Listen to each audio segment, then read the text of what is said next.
Hi hello welcome to Magava channel. Urvashi శారదగా తెలుగు వారికి సుపరిచితమైన నటి శారద అనేక హిట్ చిత్రాల్లో అద్భుతమైన నటనను ప్రదర్శించి తెలుగు ప్రేక్షకుల జ్ఞాపకాల్లో ఎవర్ గ్రీన్గా నిలిచిపోయారు. ఆమె అసలు పేరు సరస్వతి శారద. ఆమె 1945 జూన్ 12న గుంటూరు జిల్లా తెనాలిలో జన్మించారు. సత్యవతి దేవి, వెంకటేశ్వరరావు ఆమె తల్లిదండ్రులు. శారద తల్లి శారదను చిన్ననాటి నుంచే శాస్త్రీయ నృత్యం నేర్చుకునేలా ప్రోత్సహించారు వారు. దాంతో శారద 5 సంవత్సరాల వయసులోనే నృత్యంలో మెలకువలు నేర్చుకోవడం ప్రారంభించి ప్రతి సంవత్సరం దసరా ఇతర ఉత్సవాల్లో శాస్త్రీయ నృత్యాన్ని ప్రదర్శించేవారు.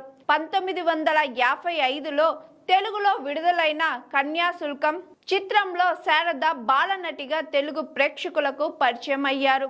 1955 నుంచి 1961 వరకు బాలనటిగా నటించారు. 1975లో ఒక మలయాళిని పెళ్లి చేసుకొని కేరళకు వెళ్ళిపోయింది.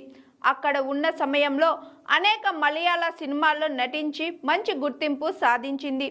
ఆమె నటించిన మలయాళ చిత్రం స్వయంవరం ఆమెకు జాతీయ ఉత్తమ నటి అవార్డును తెచ్చిపెట్టింది. ఈ చిత్రాన్ని 4 భాషల్లో తీశారు. ఆ 4 భాషల్లోనూ శారదానే నటించారు. మలయాళంలో తులాభారం చిత్రానికి మరోసారి జాతీయ ఉత్తమ నటిగా అవార్డు వరించింది. ఈ చిత్రాలు విడుదలై తర్వాత అప్పటిదాకా హాస్య ప్రధాన పాత్రలో నటించిన శారదా గారు గంభీరమైన పాత్రలో నటించడానికి ప్రాధాన్యతనిచ్చారు. ఆమె ప్రముఖ నటుడు చలంను వివాహం చేసుకున్నారు. ఆ తరువాత వాళ్ళిద్దరూ వేరయ్యారు. దక్షిణాది భాషల్లోనూ నటిస్తూ బిజీ అయిన శారద చండాసనుడు చిత్రంతో తిరిగి తెలుగు సినిమాలో రంగప్రవేశం చేశారు. తెలుగులో ఆమె నటించిన మానవుడు, దానవుడు, దేవుడు చేసిన మనుషులు, శారద, బలిపీఠం, దానవీర సూరకర్ణ, గోరింటాకు, కార్తీక దీపం వంటి చిత్రాలు మంచి గుర్తింపును తీసుకొచ్చాయి. కథానాయక పాత్రకు ప్రాధాన్యత ఉన్న చిత్రాల్లో ఆమె నటించి ప్రేక్షకులను మెప్పించారు. నిమజ్జనం చిత్రంలో నటనకు గాను జాతీయ ఉత్తమ నటి అవార్డును సొంతం చేసుకున్నారు. జాతీయ అవార్డును సాధించిన తొలి తెలుగు నటి శారద కావడం విశేషం. తరువాత కాలంలో శారద పలు చిత్రాల్లో తల్లిగా, అక్కగా నటించారు. ఆమె నటించిన చివరి తెలుగు చిత్రం యోగి. ఈ చిత్రంలో కథానాయకుడైన ప్రభాస్ కు తల్లి పాత్రలో కనిపించారు. 1996లో శారద గారు రాజకీయంలోకి ప్రవేశించారు.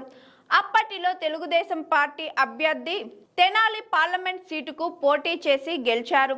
అయితే 2 ఏళ్లకే అప్పటి లోక్సభ రద్దు కావడంతో తిరిగి 1998లో ఎన్నికలు జరిగాయి. కానీ రెండవసారి ఆమెకు పరాజయం ఎదురయ్యింది. 2009లో ఆమె కాంగ్రెస్ పార్టీలో చేరారు. లోటస్ చాకోలెట్ అనే సంస్థకు శారద యజమాని కూడా. అయితే ఆమెకు ఏ చిత్రానికి ఏ సంవత్సరంలో అవార్డు వచ్చిందో ఇప్పుడు చూద్దాం. ఉత్తమ జాతీయ నటి అవార్డులు 1998లో తులాభారం అనే చిత్రానికి మలయాళ భాషలో అవార్డును అందుకున్నారు. 1972లో స్వయంవరం, అది కూడా మలయాళ చిత్రమే. 1977లో నిమజ్జనం తెలుగు సినిమాకు గాను ఉత్తమ జాతీయ నటి అవార్డు అందుకున్నారు. 2010 ఎన్టీఆర్ జాతీయ అవార్డు అందుకున్నారు. 1979లో కేరళ రాష్ట్ర ఉత్తమ నటి అవార్డును పొందారు. 1970 బెంగాలీ ఫిలిం జర్నలిస్ట్ అసోసియేషన్ అవార్డును అందుకున్నారు. 1997 ఫిలింఫేర్ జీవితకాల సౌఫల్య అవార్డును పొందారు. ఈమె చాలా మంది లెజెండరీస్ తో నటించారు. మరి వారెవరు, ఏ చిత్రాల్లో నటించారనేది తెలుసుకుందాం. అక్కినేని నాగేశ్వరరావు, ఎన్టీఆర్ గారు, శోభన్ బాబు, కృష్ణ, కృష్ణంరాజు, చలం, సంజీవ్ కుమార్, అనంత్ నాగ్, శరత్ బాబు, దాసరి నారాయణరావు, జగ్గయ్య, రావు గోపాల్ వర్మ ఈ ప్రముఖులతో నటించారు. శారదపై తీసిన చిత్రం. మలయాళ చిత్ర పరిశ్రమలో అనేక హిట్ చిత్రాల్లో నటించి అగ్రనటిగా ఎదిగారు శారద గారు. ఆమె జీవిత కథ ఆధారంగా దర్శకుడు జయరాజ్ నాయిక అనే చిత్రాన్ని తెరకెక్కించాడు. ఈ చిత్రం 2011లో విడుదలై విజయాన్ని, మంచి పాపులారిటీని సంపాదించింది. ఇందులో ప్రముఖ నటి పద్మప్రియ శారద పాత్రలో కనిపించారు. దర్శకుడు జయరాజ్, నటి మమత మరో కీలక పాత్రలో నటించారు. చూశారు కదండి. ఇలాంటి ఇన్స్పిరేషన్ మగువల గురించి తెలుసుకోవాలి అంటే మగువ ఛానల్ని చూస్తూనే ఉండండి. నా పేరు N Satyavathi. Please like, comment, share, subscribe GR TV. Hi, this is Swathi. Like చేయండి, షేర్ చేయండి, కమెంట్ చేయండి అండ్ సబ్స్క్రైబ్ చేయండి GR TV. Hi, this is Monica. Please like, share and subscribe GR TV.